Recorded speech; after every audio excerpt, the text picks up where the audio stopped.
മലയാളത്തിൽ നിന്ന് ഈ അടുത്ത കാലത്ത് ഭയങ്കര കോൺട്രവേഴ്സി ഉണ്ടാക്കിയ ഒരു സിനിമയാണ് നമ്മുടെ അഹാന കൃഷ്ണയുടെ നാൻസി റാണി. ജാൻസി റാണി അല്ല, നാൻസി റാണി. യൂട്യൂബിലാണ് ഇപ്പൊ റിലീസ് ആയിരിക്കുന്നത്. സോ ഈ സിനിമയുടെ ജോണറോ പ്ലോട്ടോ ഒന്നും ഞാൻ പറയില്ല, കാരണം ഈ സിനിമയ്ക്ക് അതില്ല.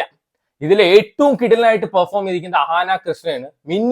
മിനിമം ഒരു 10 നാഷണൽ അവാർഡെങ്കിലും ആ കൊച്ചിന് കൊടുക്കണം. അഭിനയിച്ചതിനല്ല, അഭിനയിച്ച് വെറുപ്പിച്ചതിന്.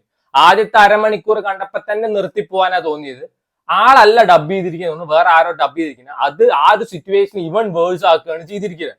ഈ സിനിമയിൽ ഒരുവിധം ആർക്ക് സ്വന്തമായിട്ട് സൗണ്ട് ഇല്ലാതെ തോന്നുന്നു, വേറെ ആരൊക്കെയാണ് ഡബ് ചെയ്തിരിക്കുന്നത്.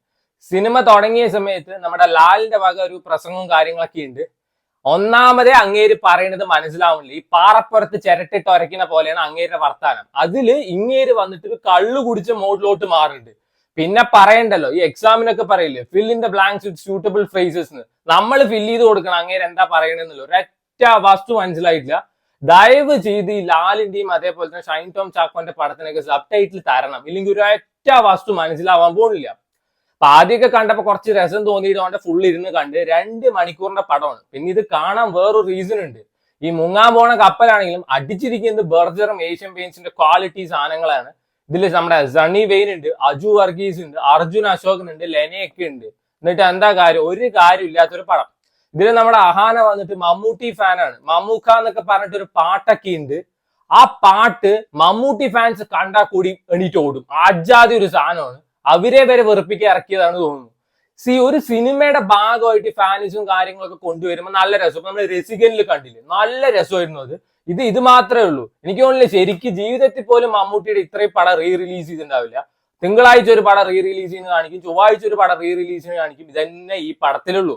പിന്നെ എന്തൊക്കെയൊരു ട്വിസ്റ്റ് ഉണ്ടാണ് പറയണ പോലെ കുറെ കാര്യങ്ങളൊക്കെ കൊണ്ടുവന്നിട്ട് അവസാനം എങ്ങനെയൊക്കെ കൊളാക്കിക്കൊണ്ടേ വെച്ചിട്ടുണ്ട്. പേഴ്സണലി എനിക്ക് ഒട്ടും വർക്ക് ആവാത്ത പടമാണ്. ഞാൻ ഇതിന്റെ കമന്റ് സെക്ഷൻ നോക്കിയപ്പോൾ ആരൊക്കെ നല്ല പടങ്ങൾ എന്നൊക്കെ പറയുന്നുണ്ട്. സോ ഇതും ആൾക്കാർക്ക് ഇഷ്ടാവും. ഞാൻ പറയുന്നത് എന്റെ കാര്യമാണ്. ഇത് ഇഷ്ടപ്പെടുന്ന ആൾക്കാരുണ്ടാവും. സോ വേണ്ടവര് കണ്ടു നോക്കാന്നേ എനിക്ക് പറയാനുള്ളൂ. കണ്ടിട്ട് ഇഷ്ടമായെങ്കിൽ ഇഷ്ടമായി പറയാം, ഇഷ്ടമായില്ലെങ്കിൽ ഇഷ്ടമായില്ല പറയാം.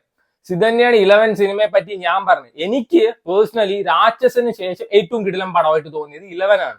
അതിന്റെ അർത്ഥം പലരും ആ സമയത്ത് വന്നിട്ട് രാക്ഷസന്റെ അത്രയൊന്നും പോരാ, നീ എന്ത് കണ്ടിട്ടാണ്?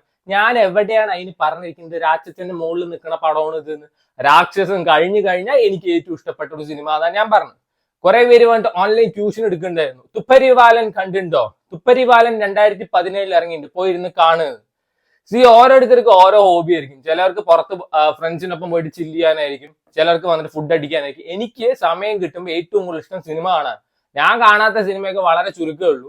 പിന്നെ തുപ്പരിവാലിനും അതേപോലത്തെ 11 എങ്ങനെ കമ്പയർ ചെയ്യും? രണ്ടിന്റെ ജോണർ കംപ്ലീറ്റ്ലി ഡിഫറെന്റ് ആണ്. പോർത്തൊഴിലിന്റെ കാര്യം കുറെ പേര് പറയുന്നുണ്ടായിരുന്നു. ഞാൻ 11 രാക്ഷസിനെ കമ്പയർ ചെയ്ത് അതിൽ ഒരു ഫ്ലാഷ് ബാക്ക് പോർഷനിൽ അവരുടെ ചൈൽഡ്ഹുഡ് ട്രോമ ഓൾമോസ്റ്റ് സിമിലർ ആണ്. അതുകൊണ്ടാണ് പോർത്തൊഴിൽ നല്ല പടമൊന്നും എനിക്ക് അറിയാത്തൊന്നും അല്ല. ഈ പടം യൂട്യൂബിൽ അവൈലബിൾ ആണ്. വേണ്ടവർ ഇരുന്ന് കണ്ടു നോക്കുക, കണ്ടവര് അഭിപ്രായം പറയാം. അല്ലാതെ